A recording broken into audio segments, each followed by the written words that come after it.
প্রণাম মহারাজ, জয় ভগবান। জয় ভগবান। আমাদের সোলফুল জার্নি চ্যানেলে একজন বেদান্ত অনুরাগী ভক্ত একটি প্রশ্ন করেছেন। তার নাম হলো অরিজিৎ দেব, সোদপুরে থাকেন। তিনি প্রশ্ন করেছেন, আমার এই শরীর পূর্ণ হবার পূর্বে সত্য জানব কী করে, অথবা নিজের স্বরূপে স্থিত হব কী করে। ধন্যবাদ অরিজিৎ দেব মহাশয়কে আমাদেরকে এই প্রশ্নটি করবার জন্য। আজকের প্রশ্নোত্তর পর্বে এই প্রশ্নটি আপনার কাছে রাখলাম। এই সোলফুল জার্নি চ্যানেলের তরফ থেকে আমরা আবার শ্রদ্ধেয় দর্শকবৃন্দদের অনুরোধ করছি যে আপনারা আপনাদের জিজ্ঞাসা ফেসবুক এবং ইউটিউবের কমেন্ট বক্সে জানাতে পারেন। দয়া করে সাথে নাম ও ঠিকানা দেবেন। পরবর্তী সময়ে আপনাদের জিজ্ঞাসাটি প্রশ্নোত্তর পর্বে নিয়ে আসবার চেষ্টা করব এবং দর্শকদের অনুরোধ করছি ভিডিওটি ভালো লাগলে লাইক শেয়ার করবেন এবং অবশ্যই চ্যানেলটি সাবস্ক্রাইব করতে ভুলবেন না। ধন্যবাদ মহারাজ, আপনার কাছে ফিরে আসছি। প্রশ্নটি আবার বলবে? হ্যাঁ, অবশ্যই মহারাজ। আমার এই শরীর পূর্ণ হবার পূর্বে সত্য জানব কি করে, অথবা নিজের স্বরূপে স্থিত হব কি করে। প্রশ্নকর্তার নাম? প্রশ্নকর্তার নাম অরিজিৎ দেব, সোদপুরে থাকে। ধন্যবাদ অরিজিৎ মহাশয়কে, উনি যেটি প্রশ্ন করেছেন। প্রথম পার্টটা একটু পূর্ণ হবার আগে কথাটা ঠিক বোঝা গেল না। যেটা সেন্স আমি নিচ্ছি যে শরীর শেষ হওয়ার পূর্বে আপনি আত্মাস্থিত হতে বলছেন, তাই তো? হ্যাঁ। শরীর শেষ হওয়ার পূর্বে সত্য জানার কথা বলছে। শরীর পূর্ণ, এখানে যেটা সেন্স বোঝা যাচ্ছে, শব্দতে আমি গেলাম না। শরীর শেষ হওয়ার মানে শরীর গত হওয়ার আগে, শরীর নাশ হওয়ার আগে, বা যেটা উনি পরবর্তী বলছেন, অথবা সত্য জানব কী করে। আমার ফার্স্ট নিজের স্বরূপে স্থিত হব কি? স্বরূপে স্থিত হবে। খুব সুন্দর কোশ্চেন। আমাদের শরীর যে চলছে, এটার পেছনে কারণ হচ্ছে আমাদের ভিতরে অনেক কামনা বাসনা বয়ে চলছে, এবং কামনা বাসনা চরিতার্থ করার জন্য এই শরীর। এবং কিছু কামনা বাসনা আমরা মনের দিক দিয়ে করে থাকি, কিন্তু শরীরটা একটা বড় মানে একটা মাধ্যম কামনা বাসনাকে অ্যাকমপ্লিশ করার জন্য, বা কামনা বাসনাকে ওটাকে স্যাটিসফাইড করার জন্য আমাদের শরীরটাকে আমরা ব্যবহার করে থাকি। শরীর শেষ হওয়ার পূর্বে যদি কামনা বাসনা যদি বেশি থাকে, তাহলে কিন্তু নেক্সট জন্ম আমরা নেব। এটা জন্ম মৃত্যুর চক্রের মধ্যে আমি পড়ে যাব। কেননা আমার যেগুলো পেন্ডিং ফাইল, সেটা আমাকে ভবিষ্যতের পুনর্জন্মতে নিয়ে যাবে। যেগুলো আমার পেন্ডিং ফাইল মানে পেন্ডিং চিন্তাগুলো, যেগুলো প্রমিনেন্ট চিন্তা, যেগুলো আমার ভিতরে অপূর্ণ হয়ে আছে, অপূর্তি হয়ে আছে, সেটা আমার আগামী জন্মেতে এটা একবার রূপ নেবে। এটা হচ্ছে জন্মান্তরবাদের ব্যাপারটা এখানে আসছে। যদি এই শরীর শেষ হওয়ার পূর্বে আমার কামনা বাসনা যদি মোটামুটি চরিতার্থ হয়ে গেল, শেষ হয়ে গেল, তাহলে কিন্তু আমি আত্মার দিকে স্থিত হব, নিজের স্বরূপে স্থিত হব, বা ঈশ্বর লাভ, যাই আমরা শব্দ ব্যবহার করি, এগুলো হচ্ছে যখন আমার চিন্তা বাসনা কামনা বাসনা কমে আসবে। কিন্তু চিন্তা কামনা বাসনা কিন্তু কমে আসে না। Mind is a never ending desires, never ending, শেষ হয় না। কিন্তু এই মাইন্ডটাকে যদি আমি সত্যি সত্যি আমার যদি এই শরীর শেষ হওয়ার পূর্বে যদি আমার আত্মায় স্থিত বা স্বস্বরূপে স্থিত হতে চাই, তাহলে আমার কিন্তু বাসনার স্বস্বরূপের দিকে এই যে ইচ্ছাটা হলো, ইচ্ছাটা সুদৃঢ় করতে হবে। ইচ্ছা যদি সুদৃঢ় করি, তাহলে কিন্তু আমি তখন আমার কাছে বাইরের বিষয়টা বেশি দামি হবে না। যেমন আমার সামনে পরীক্ষা, 10 দিন পরেই পরীক্ষা, তখন আমি কিন্তু বাড়িতে কিন্তু সাধারণ বিষয়গুলোতে আমি বেশি ইনভলভ হব না, বা আমি বাড়ির আমার লোকদেরকে বলবো যে তোমরা এইসব বিষয়গুলি আপাতত ডিল করো, আমি এখন পরীক্ষা দেবো, আমাকে মন দিতে হবে, সামনে আমার পরীক্ষা। তাহলে আমার পরীক্ষাটা ইম্পর্ট্যান্ট করছি, যেহেতু আমার পরীক্ষাটা আমার কাছে খুব দামি। সেখান থেকে আমি পাস করলে আরও কিছু আমি পোস্টে আমি যেতে পারবো, বা চাকরির ক্ষেত্রে হোক বা জীবনে এডুকেশন ক্ষেত্রে হোক।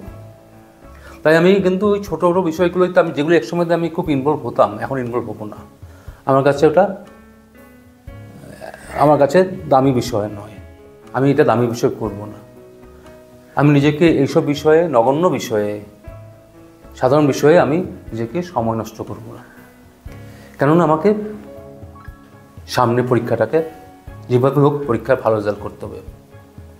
তেমনি আমার জীবনে কিন্তু এটা সবচেয়ে বড় একটা achievement, highest achievement, self realisation, highest achievement of human life.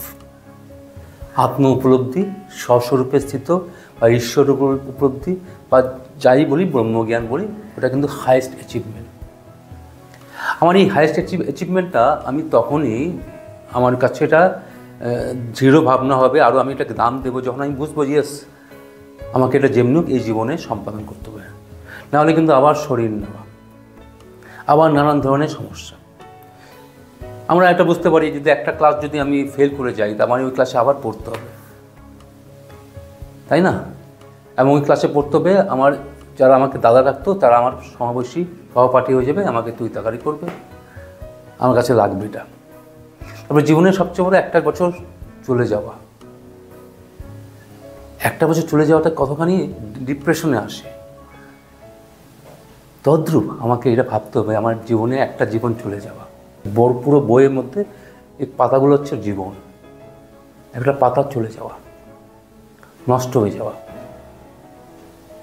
তাহলে আমাকে এটা খুব সুন্দর প্রশ্নটা রেখেছেন আপনি, আমাকে এটা বিষয়ে বিশেষভাবে একটা দাম দেওয়ার ব্যাপার আছে। এবং এই দাম দিতে গেলে আমাকে কী করতে হবে, তুচ্ছ বিষয়ে বা সাধারণ বিষয় যেটা অন্যরা ডিল করতে পারে, বাড়ির লোকেরা ডিল করতে পারে, তাদেরকে ডিল করতে দেবো। আমি এখন এই মুহূর্তে এদিকে মন দেব। এখন আপনি বলতে পারেন না এটা কীভাবে হয়, তাহলে বাড়ির লোকেরা একটা ইয়ে করবে। যতখানি চেষ্টা করা যায়, যতখানি চেষ্টা করা যায় ইনভলভ না হয়ে আমি এই বিষয়ে একটু যুক্ত, এই বিষয়ে ইনভলভ হই, এই বিষয়ে চিন্তা করি, এই কথাগুলি নিয়ে ভাবি। কেন এটাও ঠিক যে যদি আমার ভিতরে সিনসিয়ার চাওয়া থাকে তাহলে কিন্তু প্রকৃতি সাপোর্ট করবে। কেন এই ঈশ্বর সেলফ রিয়েলাইজেশনের পথে কিন্তু খুব কমই লোকে হাঁটাচলা করে, আর যারা হাঁটাচলা করে তাদের কিন্তু পরমাত্মা সাপোর্ট আছে। আজকে আপনি প্রশ্ন করেছেন, আমরা এই প্রশ্নটা আপনার এই ভিডিওর মাধ্যমে নিয়ে আসছি, এটা কিন্তু আমি করছি বলে ভুল হবে, এটা পরমাত্মারই সাপোর্ট আপনার কাছে পৌঁছে যাচ্ছে। কেন আপনার মধ্যেই সেই ইচ্ছাটা, সুন্দর ইচ্ছাটা উঠেছে, এবং ইচ্ছাটাকে এখন ধীরে ধীরে আরও যদি বাড়ানো যায় তাহলে আরও সাপোর্ট আসবে। এবং সাপোর্ট কীভাবে আসে আমরা চলতে চলতে বুঝে নিতে পারবো পরবর্তী সময়ে। কিন্তু আমার কাছে হচ্ছে যে আমি আমার এই ইচ্ছাটাকে আরও জোরালো করি। Every sincere desire must be granted, জোরালো করি। এবং জোরালো করলে আমার আস্তে আস্তে পথ প্রশস্ত হবে, এবং যা যা বাধা আছে এই বাধাগুলি সরে যাবে। প্রথম বাধা আছে আমি পারবো না, আমি সাধারণ মানুষ, যেমন গতবার প্রশ্নে কেউ করেছিল সাধারণ মানুষ, আমি একজন সাংসারিক ব্যক্তি, একদম সাধারণ মানুষের ইয়েতে পড়ি, এই শব্দগুলো আমাকে ফার্স্টে বাধা দিচ্ছে। আমি একজন এই পথের পথচারী, আমার এটা পেতেই পারি। কেন আমার যেমন বলছে স্বরাজ আমার জন্মসিদ্ধ অধিকার, গোপালকৃষ্ণ গোখলে মুস্তাফালি বলেছিল স্বরাজ আমার জন্মসিদ্ধ অধিকার। তেমনি এই সেলফ রিয়েলাইজেশন, আত্ম অনুভূতি বা স্বস্বরূপের স্থিতি, এটা আমার জন্মসিদ্ধ অধিকার। যে কেউ সবাই পারবে যদি চায়। সবাই তো আর চাইবে না, সবাই সব কিছু হয় না। সবাই কি সব কিছু হয়? সবাই কি সব ডক্টর হয়ে যায়? সবাই কি ইঞ্জিনিয়ার হয়ে যায়? সবাই কি টিচার হয়ে যায়? কিন্তু সবার কাছে এটা সম্ভাবনা আছে।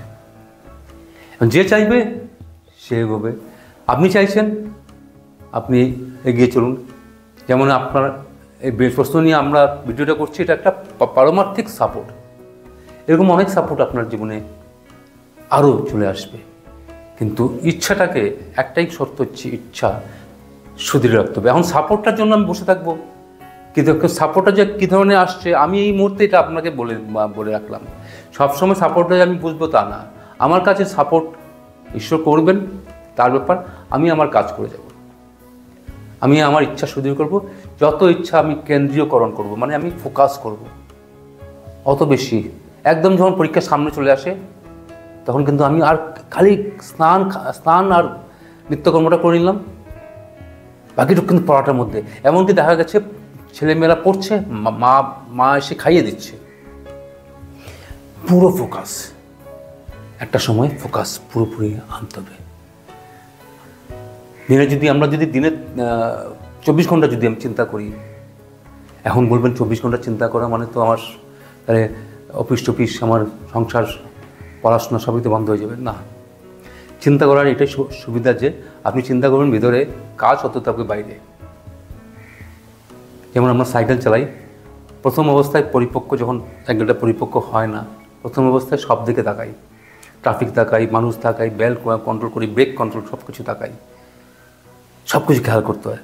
যখন সাইকেলটা পরিপক্ক হয়ে যায় তখন কিন্তু গল্পও করি, তাকাচ্ছিও, ভাবছিও, গানও গাইছি, বা পাশের বন্ধু একটি সাইকেল চালাচ্ছে, তার গলার মধ্যে, ঘাড়ের মধ্যে হাত দিয়েও সাইকেল চলছি। কেন? আমার কাছে কিন্তু সব কিছু ম্যানেজ হয়ে যাচ্ছে, পরিপক্কতা। এমনি জীবনে যখন এই স্পিরিচুয়াল পথে যদি পরিপক্কতা আসে, সংসারও যা যা কাজ করতে হয় এগুলি কাজ নিষ্ঠাভাবেই চলবে, কিন্তু আমার চিন্তা, মনের চিন্তাটা পুরোপুরি স্পিরিচুয়ালমুখী হবে, আরও ফোকাস হবে, আরও এই স্বস্বরূপে স্থিত হওয়ার জন্য। স্বস্বরূপ মানে নিজের স্বরূপে স্থিত হতে বাধাকে দিচ্ছে মাঝখানে একটা মন, সে মনটা বাধা দিচ্ছে। এই মন মানে ইন্দ্রিয়গুলি আপনাকে বিভিন্ন বিষয় নিয়ে বসাচ্ছে। এই বিভিন্ন বিষয় নিয়ে বসাচ্ছে, যদি বিষয়ের প্রতি আকর্ষণ কমে যায় তাহলে আপনাকে বসাতে পারবে না, আপনার স্বস্বরূপে স্থিতি হয়ে যাবে। ও মনটা আপনাকে দেখাচ্ছে যে ওইসব জায়গায় স্থিতি হলে বেশি আনন্দ পাবে, আপনাকে ভ্রমে ফেলে দিচ্ছে এবং আপনাকে ঠেলে নিয়ে ওইসব জায়গাতে ফেলছে। কিন্তু যারা এই পথে চলতে শুরু করে তারা বুঝতে পারে যে এটা একটা বলতে পারা যায় এটা প্রতারণা। মন আপনাকে প্রতারণা করছে, আপনাকে প্রতারণা করে বিভিন্ন বিষয়ে ঠেলে দেওয়ার চেষ্টা করছে এবং আপনাকে বোঝানোর চেষ্টা, সে বোঝাচ্ছে যে ওইসব জায়গায় থাকলে তুমি আনন্দ থাকবে, তৃপ্ত থাকবে। কিন্তু বিবেক জাগ্রত হলে সে বুঝতে পারে যে মন প্রতারণা করছে, আমি একমাত্র স্বস্বরূপে থাকলেই আমি তৃপ্ত থাকতে পারি, তৃপ্তি হতে পারি, আমার জীবন পরিপূর্ণ হতে পারে। আশা করি আপনার প্রশ্নের উত্তর কিছুটা দিতে পেরেছি। ভালো থাকবেন, ধন্যবাদ, প্রণাম।